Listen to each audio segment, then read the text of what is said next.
구독자 여러분 반갑습니다. 국민공감연구소입니다. 이번 시간에는요, 경비원 기획시리즈 24번째 시간으로 아파트 경비원이 근무 중 억울한 사례 모험이라는 제목으로 말씀드리겠습니다. 물론 다른 직장도 마찬가지입니다. 다른 직장도 근무하다 보면 억울한 일이 생길 수 있죠.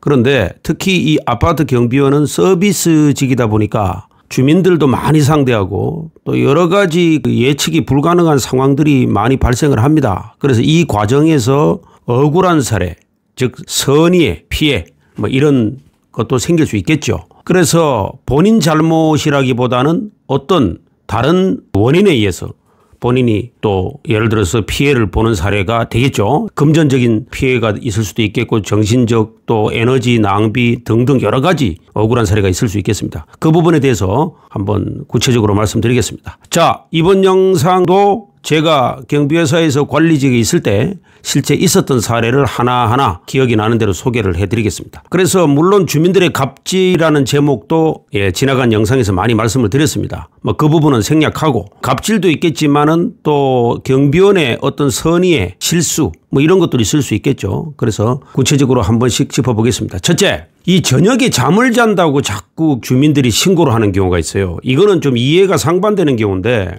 우리가 보통 아파트 경비원이 예를 들어서 격일제 근무를 한다고 칩시다. 그러면 격일제 근무에서 24시간 근무하고 24시간 휴식을 한다. 이렇게 생각하시는 분이 많은데 격일제 근무라도 아파트 경비원은 저녁에 잠을 자야 됩니다. 그래서 24시간 근무가 아니죠. 하루 근무하고 하루 쉰다고 해서 그 근무 시간이 24시간 배당이 돼 있는 게 아니고 보통 저녁 요건 아파트마다 약간씩 특성이 있는데 저녁 10시부터 보통 이길 그 다음날 6시까지는 잠자는 시간으로 돼 있어요. 그런데 꼭 아파트에 보면 주민들 중에 지나가다가 밤에 술 한잔 드시고 뭐 이렇게 지나가다가 막 시비를 건다 이 말이에요. 왜냐? 경비원 초소에 불이 꺼져 있으니까 지금 경비원이 근무 안 하고 잠자도 되나? 자꾸 주민들은 오해를 한단 말입니다. 24시간 눈 뻔히 뜨고 근무하는 게 아닙니다. 아파트 경비원들은 자는 시간이 배정이 돼 있어요. 그런데 저녁에 잠잔다고 막 깨워가지고 초소 문 두드리고 그것도 신고도 하고 아파트 관리사무소 당직한테 신고도 하고 시비를 거는 주민들이 많습니다. 그래서 이런 경우가 참 억울하죠. 잠도 제대로 못 자고 중간에 깨게 되고 또 거기에 대해서 시비 거는 거 받아줘야 되고 이런 경우가 경비원들로서는 참 서비스직에 아무리 있다 하더라도 억울한 경우죠. 이런 경우가 나옵니다. 두 번째. 이 택배 배달 사고가 가끔씩 나옵니다. 이 택배 배달 사고가 언제 나오느냐면 물론 요새는 아파트마다 조금 특성이 다른데 이 택배가 말이죠. 어떤 아파트는 요새는 이제 관리원을 새로 뽑아가지고 경비원이 택배를 관리 안 하고 이제 관리원한테 하고 이런 아파트도 있습니다. 최근에 많이 생기는 아파트, 그러니까 메이저급 아파트 있잖아요. 이런 아파트는 이제 그런 걸 많이 개선을 했는데 아직도 이 경비원이 택배를 다 관리하는 아파트가 대다수입니다. 그런데 경비원이 택배를 관리해도 되느냐? 뭐 이런 의문을 가지고 저한테 질문하신다면 그거는 경비원이 하는 일과 해서는 안 되는 일 그거를 또 업무적으로 법에 나와 있는 내용은 요 다음 영상에 제가 자세히 소개해 드리기로 하고 그게 법대로 잘 안 지켜집니다. 그래서 경비원들이 자꾸 아파트에서 택배 관리하다 보면 이 사고가 납니다. 근데 그 경비원이 잘못해가지고 택배 배달 사고가 나느냐? 그게 아니고요. 이런 경우가 있습니다. 예를 들어 볼까요? 자, 경비원이 보통 재활용하러 갑니다. 그러면 그때 초소 문을 잠그고 가잖아요. 초소 문을 열어놓고 가는 게 아닙니다. 초소 문을 시건장치를 하고 잠궈놓고 재활용하러 가거든요. 그때 택배가 온다 이 말입니다. 그러면 이 택배 기사들도 바쁘다 보니까 그냥 경비원한테 전화해가지고 뭐라고 그러냐면 여기 초소 문이 잠겼으니까 여기 좀 두고 갈게요. 초소 앞에 두고 갈게요. 이러고 그냥 놓고 간단 말입니다. 사진만 딱 찍어갖고. 그러면 그렇다고 아파트 경비원이 재활용 작업하고 있다가 막 달려와가지고 또 문 닫을 수도 없는 거고 이러다 보니까 이게 그런 사각지대가 생긴다 이 말이에요. 그러면 그 택배 주인은 또 금방 찾아가면 모르는데 그렇게 됩니까? 한참 있다 찾아가죠. 더군다나 또 택배기사가 그 물건 주인한테 전화하면 경비원 초소 앞에 놓고 가라고. 또 이렇게 말한다 이 말이야. 그러니까 이게 업무적으로 이러다 보니까 택배가 만약에 분실된다든지 하면 경비원이 물어줘야 되는 이게 경비회사가 책임지겠습니까? 관리사무소에서도 책임 안 지죠. 그러면 선의의 아파트 경비원이 월급 얼마 받는다고 또 택배값까지 물어줘야 됩니까? 이런 억울한 사례들이 생긴다 이 말입니다. 아마 이 방송을 듣고 있는 아파트 경비원들도 공감을 하는 내용일 겁니다. 이런 사고가 자주는 아니지만 가끔씩 생깁니다. 이 억울한 사례죠. 세 번째는 주민들이 말이죠. 이런 경우는 아주 드문 경우지만 그래도 이거 가끔씩 생기는데 주민들이 있죠. 젊은 주민들은 잘 안 놀러 옵니다.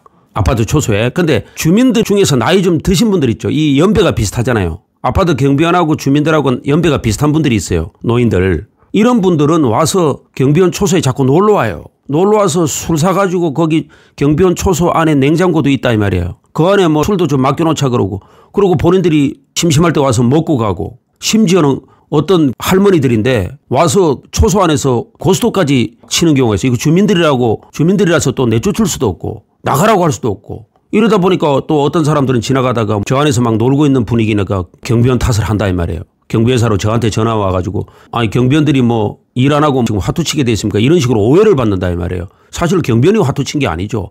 경비원이 술 먹은 게 아닌데 주민들이 자꾸 와서 거기서 놀다 가고 이러니까 경비원들까지 같이 오해를 받는다 이 말이에요. 그렇다고 경비원은 그 주민들한테 나가라고 또 소리 지를 수도 없고 주민이다 보니까 이런 억울한 사례들이 많이 생깁니다. 자, 네 번째. 이게 이제 제가 지나간 영상에서도 말씀드렸지만 이런 경우가 억울한 게 많이 생기죠. 대리주차. 주민들이 키를 떡 던져주고 내 차 좀 주차해라. 그러면 또 경비원들이 대리주차해 주다가 흠집을 냈다 이 말이야. 그렇죠. 운전하다 실수할 수 있죠. 이렇게 되면 자차 보험도 안 들어있는 경우에는 또 흠집 생기는 경우를 경비원한테 물어내라고. 이래서 이거 선의의 피해를 받는 거 아닙니까? 이게 억울한 일이 생기는 거죠. 예, 이런 경우는 지나간 영상에서도 말씀드렸으니까 꼭 참고하시면 되겠고요. 자, 끝으로 마지막으로 이 대리근무자가 사고를 치는 경우가 있습니다. 참 이런 경우가 가끔은 생기는데 경비원도 정식 근무자가 오늘 뭐 예를 들어서 자제분이 결혼을 한다. 그러면 당연히 근무를 빠져야 되잖아요. 그런데 그걸 경비회사에서 보상을 해주느냐 안 해주는 경비회사가 많습니다. 제가 근무했던 경비회사는 보상을 해줬는데 뭐 빠지면은 대리근무비도 주고 했는데 본인이 부담해가지고 대리근무를 시키는 경우가 있습니다. 본인은 왜냐하면 그날 또 자제분 결혼하는 거니까 안 가볼 수도 없잖아요. 혼주니까. 이 대리근무자가 무난히 근무를 하고 가면 되는데 대리근무자가 근무하다가 사고를 칩니다. 예를 들어서 순찰 돌다가 무슨 물건을 부쉈다든지 등등 이러면 대리근무자가 물어주느냐. 자기는 그냥 오늘 임시 대리근무니까 나중에 가면 정식 근무자가 당신이 대리근무자를 똑바로 못 세웠으니까 당신이 물어줘야 되는 거 아니야. 이런 식으로 해서 선의의 피해를 보고 어떤 뭐 피해를 준 경우에는 돈 물어주는 경우. 이런 경우가 생깁니다. 아마 이 방송을 듣는 분들도 여기에 대해서 좀 공감하시는 분들이 많을 겁니다. 혹시 경비원으로 근무하고 계시는 분은. 예, 그래서 오늘은 여기까지 해서 아파트 경비원 분들이 근무하면서 억울한 피해를 당하는 경우를 사례를 몇 가지 주요 몇 가지 살펴봤습니다. 예, 오늘은 여기까지 하고요. 다음에는 더 또 유익한 영상으로 여러분들을 찾아뵙겠습니다. 더워지는 날씨에 건강하십시오. 감사합니다.